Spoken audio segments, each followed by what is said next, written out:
Welcome to Rebloom, a podcast about change, creativity, and coming back to yourself. We are Lori and Jamie, and this is a space for honest conversations with people who felt that quiet nudge to realign, whether that's in their work, their creativity, or their everyday lives. Each episode is a conversation about becoming, about listening closely, making shifts, and finding your way back to what matters. So if you are in a season of change, you're questioning or starting again, we are really glad you're here. Lori, I cannot be more excited to kick off the year with this conversation with Tracy. Wow, wow, wow. I mean, it's just what a treat to talk with her about her journey. We have connected through Instagram for a while now, but to finally actually get to chat with her, I knew I was connected to her in some way, very much kindred spirits, but now I'm convinced. And I can't wait for everyone to hear more of her story because I learned some things that I didn't know. I would agree. I think she's rebloomed in the most beautiful ways. She was always a teacher, I think, at heart. And she's certainly taken that, and that's been the thread of her career, her art career. But I think you'll just see these beautiful, colorful moments throughout. And it's a wonderful conversation, and you're all in for a lovely treat. Thank you all. We're kicking off the year with a really good one, which actually reminds me because a couple years ago I did a challenge on Instagram with this person and we kicked off the new year with that challenge. So kind of fits right in. This is going to be such a wonderful conversation. And even though we're kicking off the new year in the States in winter, it's actually this person's summer. So why don't I let you do the intro and we can get to our conversation. This is my friend, Tracy Verdugo, who I just feel like we are kindred spirits. She is all about color and whimsy and positivity. She's an author, she's a teacher, she's a global traveler. She does it all, and she's also a really great singer. She sometimes pops in on Instagram and sings to us, which is amazing. So, hello, Tracy. I'm so glad you're here. Hi, Laurie. Hi, Jamie. It's so exciting to be here with you finally. I know. We're so excited. And if you can't tell already, Tracy is Australian. And Tracy, where is home in Australia? So we live in a little village about 2.5 hours south of Sydney. So we're right on the coast in a beautiful bay. There's dolphins, swimming by and whales. And it's a really special place to be. And your home is so beautiful. And I recently connected you with Where Women Create for the Artist Lives Here feature because I love your mosaics and how you bring color into your home. So, yeah, your whole world is colorful and magical. It is absolutely gorgeous. Oh, thank you. I mean, our home is like, it's both of our canvases, really. Marco is the one who built the whole place in mud brick, adobe, and he did that beautiful mosaic at the front entryway, the Tree of Life, which is a lovely story that goes with that as well. But yeah, we love it here. It's a place that, we travel 3 months of the year and then we come home and we cocoon ourselves, and it's a beautiful place to be. Oh, what a life. I love that. Well, and the fun thing that I love too about the art community is here we are having this conversation, and through social media and through everything, you're able to connect with people in Australia and all over the world. And we're grateful even in this podcast to bring people together and tell their stories. And this is just such a treat. So tell us about, we were doing some reading and some research. You originally were a teacher. So I actually wasn't, well, okay, yes, and no. I had a business where I taught children's, I taught kids art classes for 12 years, after school classes, here in my little studio. And at one point I had 3 afternoons a week with 2 sessions each afternoon. So that would have been like 24, like nearly 100 kids coming through the studio every week. And then concurrently with that, I got a job as a teacher's aide in special ed at the local high school. So I would go and Okay. work there and then come home and do the kids' art classes. So yes, I was teaching, but I'm not like a qualified teacher as far as in the education system. Yeah. I feel like 1,000 kids makes you a qualified teacher. I'm going to go Yeah. with you. Yeah, I, yeah, I sure. find Well, yeah. you have a love of, okay, Lori, go ahead and ask. She loves this question. Well, I also wanted to say Yeah. something about we just interviewed Wendy Conklin yesterday, and I'm sure this is true for you. What she shared was when she was teaching, she made it her goal to bring fun and play Yeah. into the classroom Yeah. and make sure that everything she taught, no matter how dry the subject, she'd figure out a way to make it fun. And Right. I see you teach now globally your retreats, and they do look so much fun.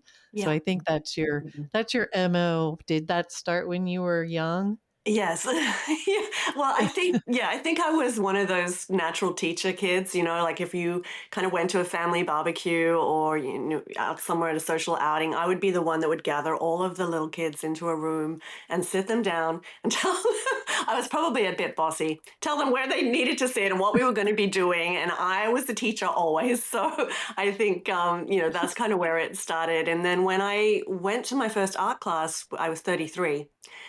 So I had Oh, not ever done any art before that. And the first thing I wanted to do was gather the neighborhood kids. And I was so excited what I was learning. And I just wanted to kind of bring them in. And, every afternoon I would teach them in kid language what I'd been learning at my adult art class. So it was just a natural flow through for me. what was the pivot that brought you at 33 to that art class? Yeah, for a long time I separated art, and I think a lot of people do this. I felt like art was something special that only Mhm. some people got to do. It was very elite. There were very famous people who were artists. And then, there was the rest of us. Or maybe even that you just had a special talent you were born with. And I did not feel I was born with that special talent. My brother was. He was like just an amazing drawer. He could sketch anything. And it took me a long time to realize that the reason why he was so good was that he just spent every minute of his time copying cartoons and drawing from the movies and, that type of thing. And I was like, oh, I think I was probably in my 20s before I realized that, oh, anybody can actually learn to paint and learn to draw. And then the other huge thing I think that really turned me around was that we started traveling. And I had never traveled as a child except for within Australia. My husband is from California, and he has family in Mexico as well. And so we had these long extended trips in Mexico and Guatemala when I was in my early 20s. And I saw that there are cultures in the world where art is an intrinsic part of their everyday life. They're Mm. weaving their clothes and they're wearing those clothes out into the field where they're plowing and they're painting their beautiful handmade pots and dishes and things. And then they're eating their meals out of the artwork they've created. And it just really started to kind of make me realize that art was not this elite thing that only some people got to do. It was actually, in many cultures, a part of everyday life. And that somehow, we were separating out people who make craft from people who are fine artists. And I started to kind of rebel inwardly against that and wanted to not only learn myself how to bring this out of me, but also how to bring it out of other people and kind of take away those blocks. Oh, I love that. It's interesting that you kind of started with the comparison thing with your brother Yeah. because Samantha Baker, who's been on, who draws and has made a career with her drawing books, Hmm. Hmm. didn't do it for the longest time because her sister drew so well, and Right. she thought, well, that's her thing. Yeah. So, Yeah. she does that so well, so I have to do something else and I'm Right. not as good at it. And Yeah. the other thing about that is a lot of people do associate being an artist with being able to draw realistically Hmm. really Hmm. well. Yeah. Uh-huh. And art and creativity can take so many forms. Yeah. There are Yeah. people making assemblages out of plastic bottles that they found on the beach, or Yeah. Yeah, It's exactly. an expression, it's a passion, so Right. it Right. makes me sad that that barrier is there with so many people. Yeah, Mhm. I talk a lot now, especially after working with neurodivergent kids for that 7 years.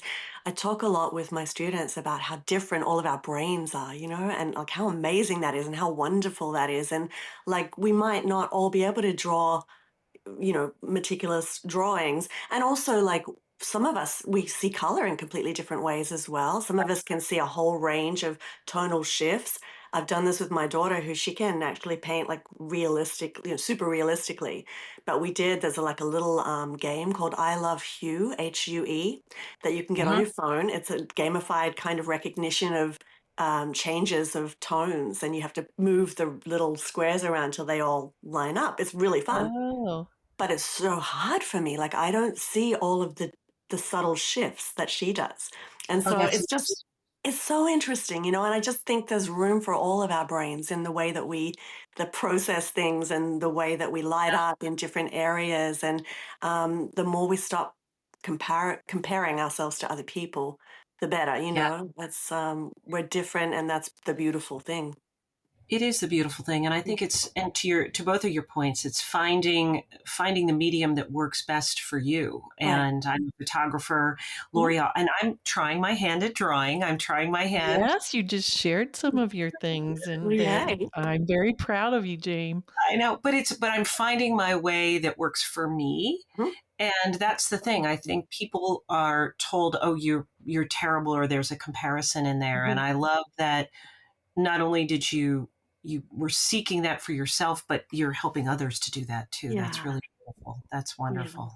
Thank I'm you. sure you appreciate this too when you're teaching. I love just showing the technique or Mhm. sharing a little bit about the materials or whatever, and Yeah. then at the end of class seeing how everybody's I know. interpretation is different. Not crazy. Yeah. Yes. Yeah. I love that so much. I could never teach one of those wine and Mm-mm. sip classes. Nope. Nope. Nope. Nope. Nope. It would Well, bore I me to think that tears. sets people up for failure too, Mhm. because they're right away comparing what they're Right. doing to the Right. thing that the leader is showing them, and Exactly. I don't like that.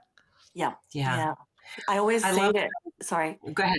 Go I ahead. Go ahead. always, I always say at the beginning of a retreat or a workshop that, if there are, say, 15, 16 of us in the room, that all of us are going to end up being teachers for each other, Absolutely. me Yep. included. I'm the student in the bunch too, because I walk around just like you, Laurie, and I'm like, holy moly, I never thought to kind of Yeah, interpret in that way, or those colors together, I would never have done that. Amazing. And so you're I learning so know. much as well. Yeah. Absolutely. Mm. That's one of the things I love, and you're right, and not only am I learning from other people, like, I'll tell them all the time, I'm like, "I'm totally gonna steal that because you see something like, "I'm gonna do that too," and then people in the room do that with each other. It's Yeah, just I yeah, just love it so much. It's yeah. so fun, and I think it's the greatest compliment too. And I've told this to my students when we're doing floral design. Mm, When you have 12 students and you have 12 completely different right. arrangements or Yeah, something, and it's like, and exactly, because it's then they aren't copying. And I'm like, no, right. I'm going to do mine. And to your point, to both of your point, I'm like, ooh, I wouldn't have thought to, oh, I love Uh-huh. that high, down low, however it may be. And again, it's just letting people's heart lead them Right. rather than copying something and Yeah, trying to imitate. And yeah, it's really just trying to just do their own thing. I love that. yeah, yeah. So you were teaching kids for Mm. so let me get the timeline right. So Yeah, you started taking art yourself, yeah. and then that led to teaching kids? Hmm. And then how long before you were actually teaching, Yeah, other adults in retreats and things like that? yeah. So I started the kids' classes like right around the turn of the century. I always love to say that. It makes us in the olden days back in 2000. And it took me a good look sometime somewhere in the middle of that. I remember I read this book by an artist in Portland called Dory Cantor, and she had a book called Art Escapes. And I, was buying art books to get ideas for the kids and things like that. And she had some great little exercises in there. And there was a line in one of her exercises that just stopped me in my tracks. So it was 2008, and she said, "This is something I like to do when I take my groups to the south of Italy to sketch." And I went, "What?" What? hmm. And that's a thing. Somebody does that for a job. Get out, you know. And at that stage, the girls were still young. And so, you know, you plant the seeds, don't you? I planted the little Mhm. seed. Yep. One day, maybe I could do that. And then when Sienna was 15 and Santana was 18, I found myself with an impending empty nest, like way too early, because Sienna decided to go on an exchange to my husband's high school in California for 6 months. Oh, wow. Oh, And then Santana was leaving to go to university. And I'm like, this is way, you know, no, I'm not ready for this. I need to do something for myself as well so that I don't like just collapse in a heap. And so that was 2011. So I reached out to a retreat organizer in the US, Sally Ann McClelland, who used to organize the Art Is You retreats. Mhm. And she, it was funny. I had no idea. Like, I was, hello, my name is, here's my paintings. Can I come and teach? And she's like, oh, sweetheart, like, we kind of have our teachers all lined up like a whole year ahead of time. And, you know, with everything's already planned. And I think because she was also Australian, I think she just thought I was a little bit cheeky and she liked that. And she just said, look, why don't you come anyway and we'll make a small slot for you, maybe 3 hour slot. I'm like, okay, because I thought, well, I could go over there and I could visit my daughter while she was doing her exchange and all of that. And Lovely. yeah, and then I don't know whether someone pulled out, but in the end, I ended up having like a whole 3 days worth of workshops at that retreat. And at the same time, I had a big group on Facebook called the Magically Mixed Art Community. And it was really just a bit of a fluke that I started it because I was just, you know, it was back in 2010, I think. And I just saw the little button for groups pop up. And I'm like, what is a group? Oh, what can I do? Ring? Oh, okay, make a name. Okay, I'll make a name. Okay. And it was all so naive. And then it was like, hey, I'm just painting and do you want to come and, you know, hang out? And so we ended up having like a few thousand people in that group at that point. And we were all friends. It was a very kind of different space at that time and beautiful community. And so when I said to everybody that I was coming over to do this stint at this retreat in California, I had like 12 amazing, beautiful women all put their hands up and say, well, if you're going to come this far, you need to come to Texas, come to Florida, come to the East Coast, you know, don't miss us, come to North Carolina. And so within about 3 days, I had a 12-week tour lined up and I had never Wow. solo traveled before, right? Wow. So it was crazy. It was crazy and wonderful. Wow. So Yeah. were all these people finding venues for you for all Yes. these? Yes. Oh my So yeah, goodness, I that's had no amazing. clue. So it was like I was just doing the 2 day workshops like every weekend. So I'd fly to a different state, work on the weekend, and then have some time to hang out with my new friends, right? And Wow. yeah, they were all finding the venues and doing the organizing for me. And, you know, of course, they would come for free to the class. And, you know, so it was just a beautiful organic unfolding, really. And then the more it happened, the more people would be like, are you coming back next year? Can we do it again? You know? And so it just started from there. So I was 47, I think, when that all kind of happened. Yeah, so I just turned 60 this year. So You're in the it was, club. yay! we're almost there. Yay! This episode of Rebloom is brought to you by Jet Creative, a women-owned creative studio and longtime friends of our podcast.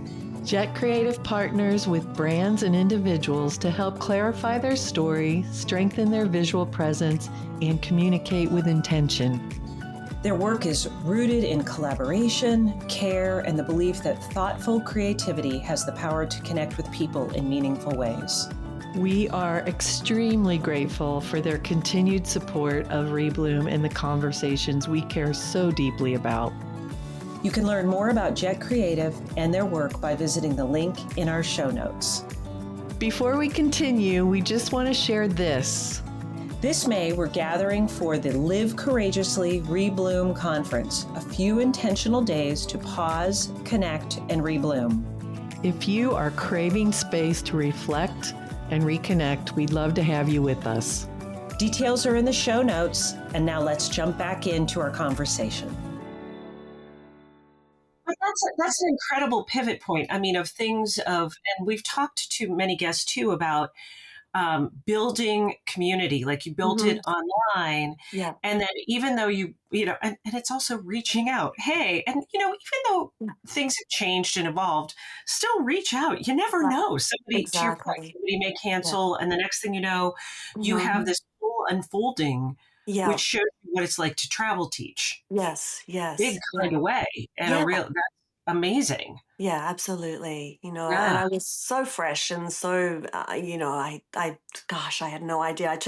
I was traveling with like my maximum, two suitcases, two Yeah. 50-pound suitcases. Oh, yeah. And because I just thought I needed everything. I needed to have all the paints and everything. And I Yeah. remember one time being in San Francisco, and I can't remember where I had to get to, but I had to get from somewhere to somewhere on the BART, the Oh rail line Oh, in San yeah. Francisco. And the taxi driver dropped me off. He's like, "This is the station." And I looked around and I'm like, "Oh my God, there are 3 flights of stairs to get down to where the train is." Oh, And I've got these bags. oh, And I'm oh just like, gosh. kaplunk, kaplunk, kaplunk, kaplunk. So I've streamlined it a lot more now. Oh, I've learned that lesson too. Travel with yeah. bringing things to Europe. I'm like, Yeah. yeah, don't bring huge suitcases on the No, trains. no, No. no. I And Not a it, good idea. mm-mm. props and camera equipment and everything. And I swear Right. TSA just looks at me and is like, what are you doing? You know? It's Yeah, a little yeah, funny. yeah. Makes it fun. It does. Always a good story. So Very you interesting. also Oh, go wrote a ahead. Go, Laura. book. You Yeah, go wrote a ahead. book during, whoops, sorry. Yeah, we love to talk over each other. So I know, we're I supposed know. to get this We're right. women. That's what we do. Teaching to book. Go ahead. Okay. You All right. also wrote a book called Paint Mojo, I believe. I did. And you've kind of created a whole movement around that, haven't you, in a way? Yeah, it was funny because that, okay, so again, it was this thing about asking, as you say, like, don't be afraid to ask and to be curious. And that's within art making as well. That's what I really teach people to do. And so I had an editor, Tonya Jenny. She was an editor with Northlight Books, and she came to that first retreat that I did in California. And we had a great, I think it was a 3-day workshop. And I was curious about how do you write a book? How do you put together a book proposal? What is that process like? And so, she chatted with me over a meal and told me, that I just needed to come up with an idea. What is the book going to be about? And so I started thinking, and the first idea I had was a kind of around the idea of creative wanderlust, of how we can be inspired by travel, but we can also be inspired by a walk around the neighborhood, and so Mhm. that type of a thing. And she didn't really, yeah, she was like, oh, yeah, I don't know, it's not really grabbing me. And then she said, why don't you write a book about the process of your workshop? And I went, huh, okay, well, that's interesting. I could break down each exercise and turn it into, like art as a metaphor for life, that type of a thing. And again, I'd never written a book. I had no idea how to go about it.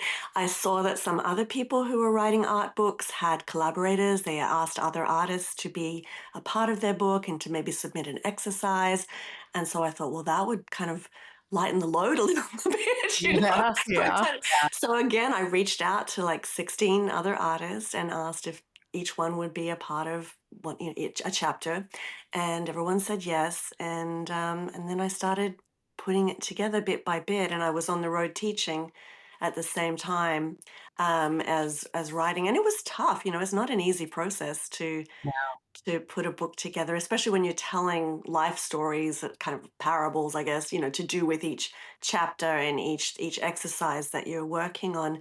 A lot of work, but funnily, when like you don't have a lot of say about the editing or the title, and when it came to naming the book, the publishers wanted to call it magically mixed art media making or something like that because of the group that I had created on Mhm. Facebook. And I was Mhm. not attached to that. That was literally an accidental name. I was not attached to that at all. And I'm like, no, no, no, it has to be Paint Mojo. And they're like, well, some people won't even know what that means, da da da. And anyway, so I quickly started another group on Facebook, like a group for like to kind of ask people what should the title be, this or this, and overwhelmingly, 1,000 people in one day said, no, of course it should be Paint Mojo. It couldn't be anything else. And so I kind of tagged the editor and tagged the publishers. I'm like, Oh, look, that's look, brilliant.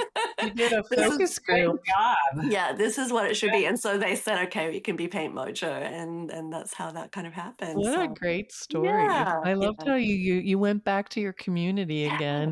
Yes, Yeah. yes.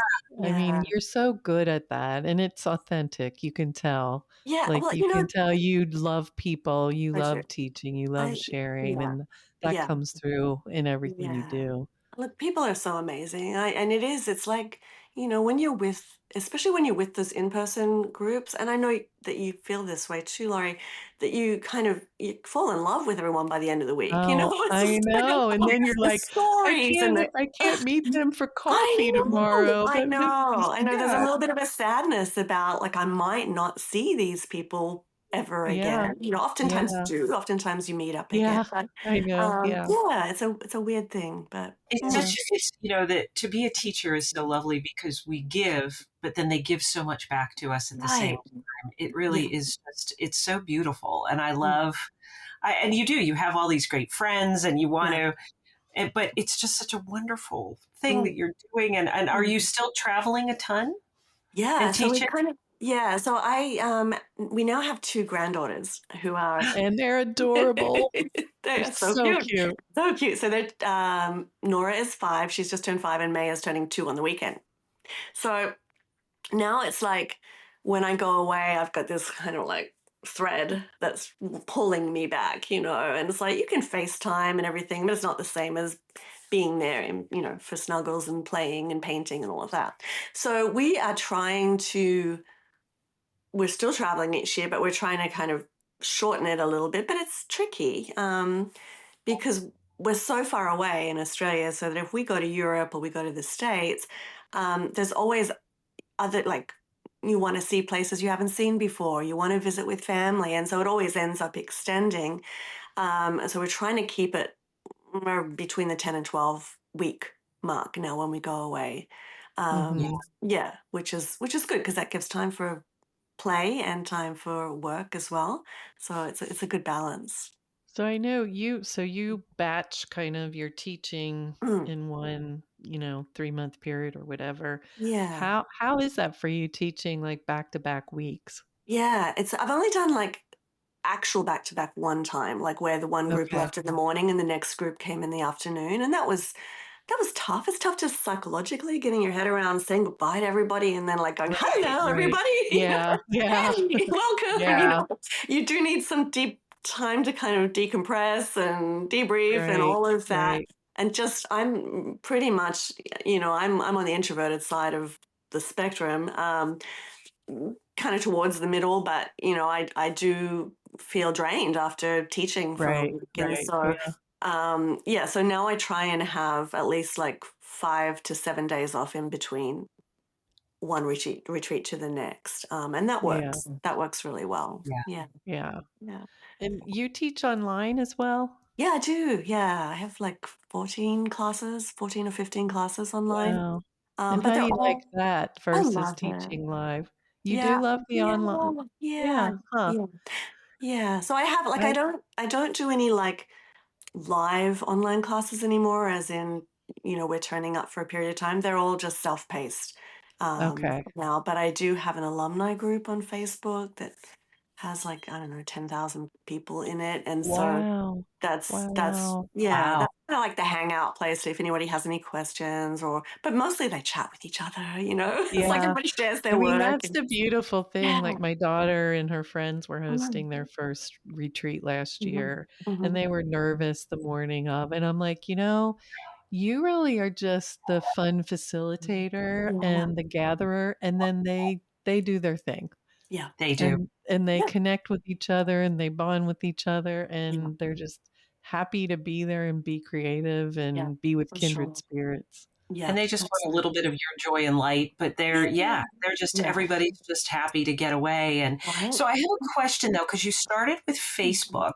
Mhm. and pulling your groups together, but you've also got a huge following on Instagram. So Mhm. obviously that came to be probably mid 2015s ish on Yeah. or later than that. Yeah. And so Yeah. do you have two communities now, or do you have a virtual community as well? Like I mean, you have a huge virtual community. Yeah. So I guess am I I'm more no, I'm probably equal on both platforms actually. I probably spend just as much time, maybe a little bit more on Instagram. Yeah. Yeah, just because I like the format and the reels and the fun of that and all of that. Mhm. But then I still check into the Facebook alumni group a couple of times a week as well. Yeah, so they're both going. Yeah, It's It's hard to I keep up love with it. all it of that. is. It is. I Yeah. know. But it Yeah. it's such a lovely connector. I just Mm. finished teaching at the New York Botanical Garden, and I was teaching Mm. illustrators, Yeah. and they were afraid. They're afraid of social media, and I said, I totally hear you, but then there's Yeah. so many beautiful things that come out of those Yeah. connections. Yeah, I mean, for just think sure. about it. That Facebook led to 12 weeks in the United States, Right. Which led to a whole led to a career. whole it Yeah. led the social connections often lead to real connections, and Right. Absolutely. that's the thing that people kind of forget, and that the more Yeah. you can be authentic, it actually leads to real life friendships. So that's Exactly. And yeah. also, like, there's this whole thing around people will often kind of say that they've been to retreats or workshops where the instructor was not really forthcoming with their instruction, or that they didn't like to share their secrets or anything like that. And I'm like, why are you even teaching if you don't want to share Yeah, your I know. secrets, I've heard the right? same. Yeah. Or, they Yeah. teach something, then they're like, you are not allowed to use any of these things when you go out and paint. It's like, Yeah, what? right. Okay. So anyway, like I feel like we are part of a community not only of the students and us, but also us as teachers and professional artists.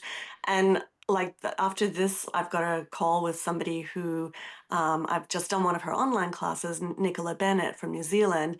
And she just popped into my DMs and she was like, hey, I've been approached by somebody about retreats and I've never done one. I'm a bit scared. And I'm like, well, let's just have a call and I'll tell you my experience and give you some tips and blah, blah, blah. And so, that is where that Yeah. kind of sharing with each other, it's like, I feel like always it's an abundant universe. And the more you kind of get into that scarcity mentality and kind of withdraw, the smaller everyone's world gets, right? I Whereas, agree. if we're helping each other, so what if like there are 500 people out there doing art retreats? The more the better, right? Right. The more the Right. better, because the more people, then it's kind of like, wow, art retreats are the thing. We all Right. want to go on an art retreat. My friend went on one. Maybe I should go on one. And so it just Right. makes the whole thing more exciting. And yeah. Yeah, Yeah. I agree. Mm. So, another lane that I think you play in is you've done gallery shows? Mm. Yeah, not so much like small galleries because we live in a regional area, and we're like, almost 3 hours from the city. Uh-huh. Um, there have been small galleries pop up, and sometimes, like, restaurants and cafes will let you have shows in areas like this. And so I have done that locally, and also we have like a biannual winter art festival in our area. And so a lot of artists will actually open up their homes. And so it's been more along those lines than in an actual, professional gallery. And I look, when I'm probably 80% teaching and 20% painting for myself, which I'm hoping Mm. at some point in my life will begin to Shift. shift. Yeah. Yeah. Yeah. Yeah. So the art that I sell is mainly online now through Instagram, or Mhm. like a once a year sale, a big online sale once a year. Yeah. Yeah. Yeah. That's kind of the way I wanting to do that part. Yeah. I mean, when you do the gallery and all and then you have to do shipping and all, I'm like, Right. "I don't wanna deal with all of that." Yeah. Yeah, I would yeah. yeah, I don't I know. I have a tendency, and I always have, to overcomplicate things and to do things the hard way. I have a friend who's originally from India, and we were talking about this, like instead of just going directly from A to B, I'll just put in all these other stops, and then somebody will tell me, you could have just done it like this. And I'll be like, oh, yeah, I could have just done it like that. She said her father called it going the ingara vingara. You're going the ingara vingara. And I'm like, yeah, I'm doing that all the time, right? Oh my So, god, I can so relate to this. so at some point I put it in my head, that expression, the KISS expression, keep it simple, Yeah, yeah, yeah. sweetheart, Yes. stupid, Yeah. whatever. Yeah, That I yeah. just keep on saying that all the time. And so I have done that in a lot of ways. And so I'm not selling, like if I sell works on paper, they are unframed. They have some cardboard on the back, they're in cellophane, and they are sold unframed and they ship off around the world. And so the shipping is not Quite as crazy, and yeah. you don't have to worry about breakage and all of that. And that works just fine. People are like, oh, great, I can get my own framer to frame it the way I want it. So, So Yeah. smart, little very things like smart. that. Yeah, Yeah. little things. So going forward, Mm. what types of things are you wanting to do, thinking about, dreaming about? Yeah. Oh, so like I said, I want to spend more time on my own art practice. Mm. And I've been doing a little bit more of that, like spending a couple of afternoons a week trying to disassociate myself from teacher mind, which is really hard because even if Yeah. I'm exploring something new for myself, if it's good or if I am excited about it, then my first inclination is to like put it online, show people, talk Yeah, about what I yeah. did, da da da, like you could do this too. So there's a real like just like having to try and keep some things to myself while I explore them a little bit longer. It's an Right. ongoing struggle. So there's that. And then just, the traveling, just loving that, like every year trying to get to some new places that we've never been to before. So that's super fun. And then just working on new ideas for online classes as well. There's always like a box full of those, Oh, I'm sure. I'm Yeah, sure. yeah, Do yeah. you introduce classes online regularly? I try and do at least one a year. And um, yeah, so lately, like the last couple of years, they've been smaller classes. You just keep your eye on the economy, and it feels like people are wanting either bite-sized or smaller offerings.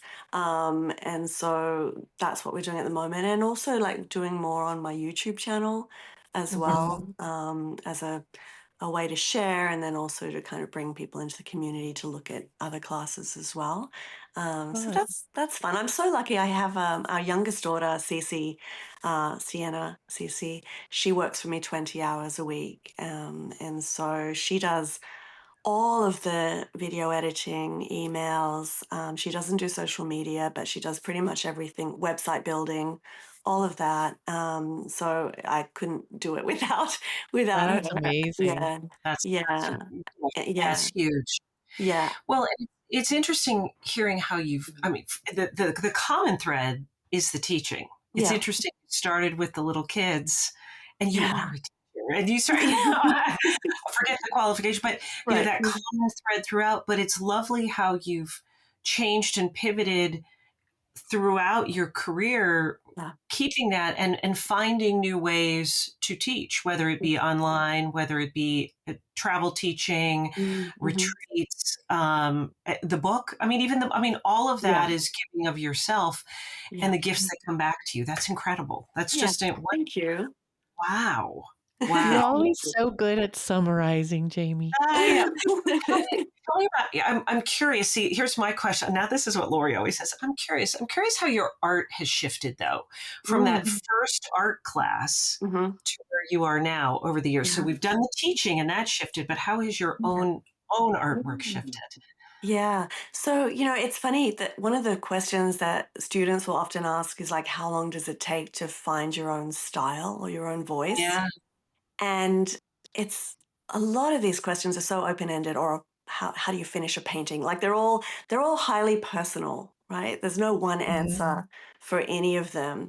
For me, I feel like it took me a good 11 years to even start to say, I think that I have something that's a bit unique. Mm. something that's me. And part of that was because those first 10, 11 years, I really wasn't spending a lot of time painting. I would just paint where I could around working. And so I wasn't really learning the materials properly. Like acrylics was so hard for me for so long. I just didn't know how to move them, and they would dry quickly, and I would get frustrated, or I put too much on my brush and glob the, like all of the Yeah. things that you see. And because I wasn't like really painting enough to move through that, or even learning from other people, right? I wasn't doing any classes. So I did a class in 2011 with Flora Bowley, which Oh. was a bit of a breakthrough for me. So she came to Australia and she did a bunch of workshops, and I hosted her. And there was just a couple of things that really changed everything for me. And one was um, having a spray bottle. I mean, this silly things. Had never thought to have a spray bottle and to spray and to let the, like let the paint Mm. drip. And that was like a revelation. Whoa. Yeah, yeah. Whoa, crazy. And then the other one was the idea that I didn't have to know what I was going to paint before I started painting. So that was massive, right? Because before it was like, oh, you must have a picture or something that you're going to paint. And then I was like, no, you could just spend some time and put some layers on and play with the medium and, and then see if something, and so I started to research other artists who worked in that way and went down, those rabbit holes. And so that kind of opened me up to a completely different way of looking at things. And then at the same time, I was doing a fine arts degree online through Open Universities Australia. So I was learning a lot there. And I had this professor who I was working with one on one. We had to submit a body of work. And he said to me, like, I want you to come up with a theme, and then you need to be able to, as an artist, if you're going to be exhibiting, you need to be able to explain your theme in fancy, art language, Oh. right? And so I started to think about something I'm very interested in, like quantum physics and spirituality and how they merge. And so I was thinking about the worlds within worlds. Like if you look into a microscope, as far as you can see, you'll get to kind of the cellular, little organic cellular shapes. And then if you looked way out into the universe with telescope, you'd see the same kind of 99% space. And, Mm. so Mm. anyway, that was my theme. And so he said, so you mean like you are going to do a body of work about the universe? Like, yes. He said, do you think maybe you could narrow it down just a little bit? Maybe string theory or no, I'm doing the universe. That was when I first kind of stumbled across what I guess has become maybe a signature in my style, which is like the little peek throughs to the underlayers, honoring the process and leaving glimpses of what came before. And so, yeah, I feel like that was two things, that the workshop I went to and then the fact that I was, yeah, working on that degree as well at the same time. And so since then, I'm on a never ending quest to find a way to tell the stories of my actual experience. So, our travels, people we meet, places we've been, stories that we've shared in a semi abstract way. I still haven't completely got there yet, but that's kind of what I'm working on in my own head is, how do I take what I do and tell the stories, but not in a super literal way. And I've done a few, but they're all different from, what I Yeah. mean? Like I haven't found the Oh, one way. can't wait to see. 'Cause Oh, that's your travel life is so rich. I Yeah, can't wait to see how that evolves in your thank work. you. That's gonna Oh, be yeah, and you actually asked like what excites me about the future. I have always wanted to write books in the travel memoir genre.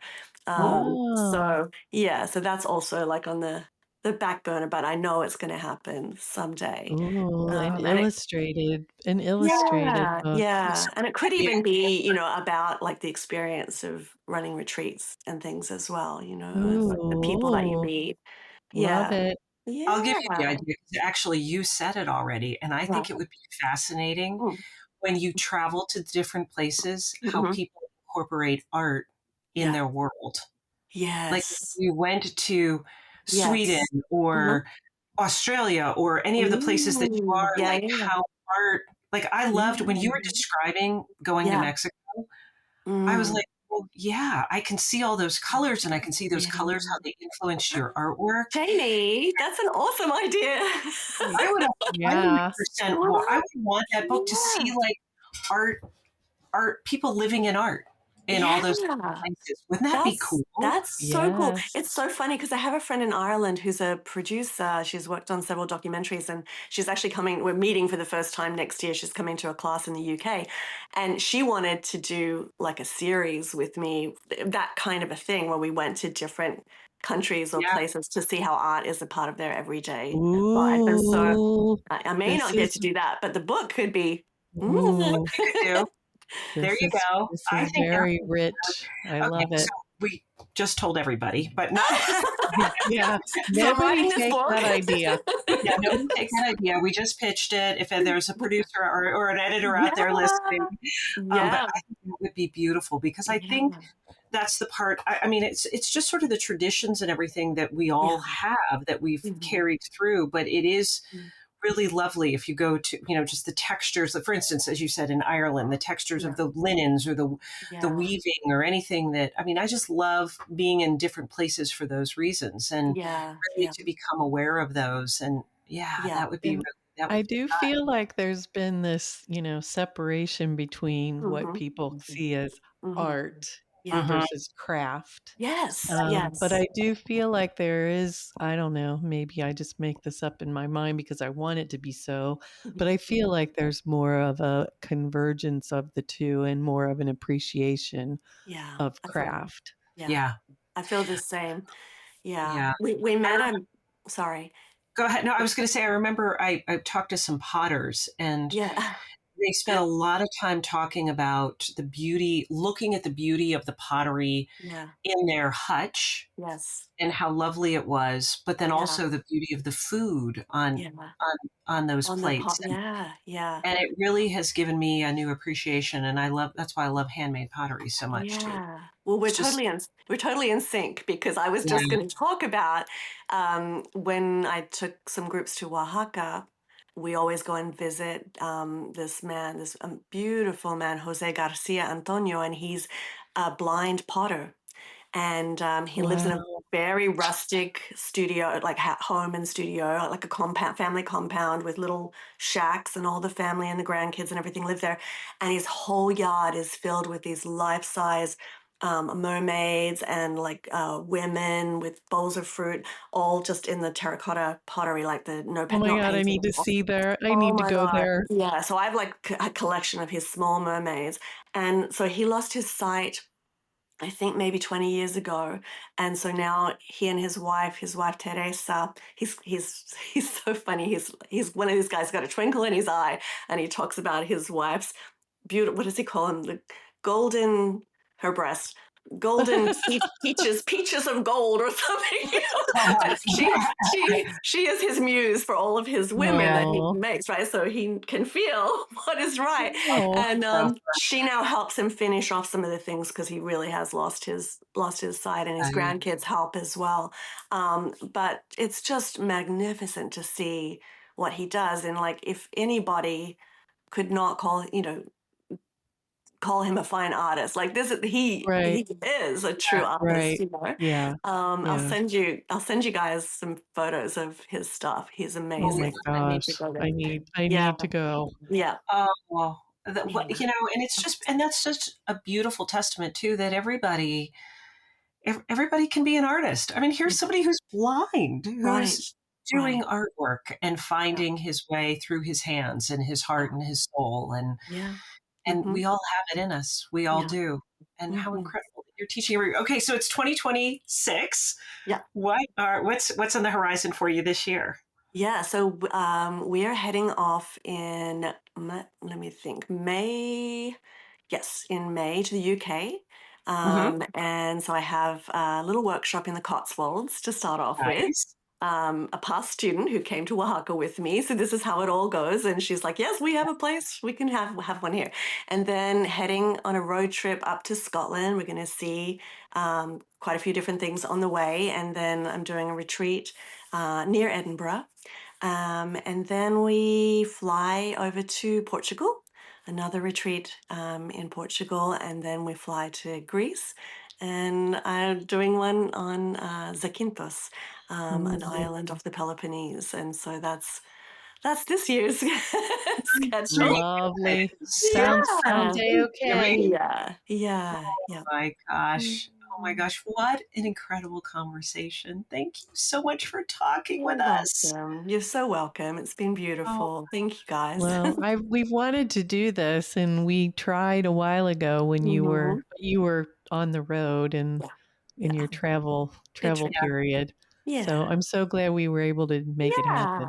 Yeah. Yeah. Connect with you. Well, thank Yeah. you so much and have a wonderful new year. And how lucky your students are going to be to have you teach them this year and those online too and connect with you. And to our listeners, she's incredible. So you've got to check out Tracy's work, and we'll have it for you too. It's Oh, amazing for you to see thanks, everything. Jamie. Thank you, Oh, Jamie. Thank you, Laurie. Thank So you. lovely to chat with you. oh, lovely. And to our listeners, peace, love, and rebloom this year and always. Thanks for spending this time with us on Rebloom. We hope something from today stays with you, maybe a thought, a feeling, or a spark of inspiration. And if this conversation resonated, we really hope you'll share it with a friend. We sure are grateful you're here, and we'll see you next time.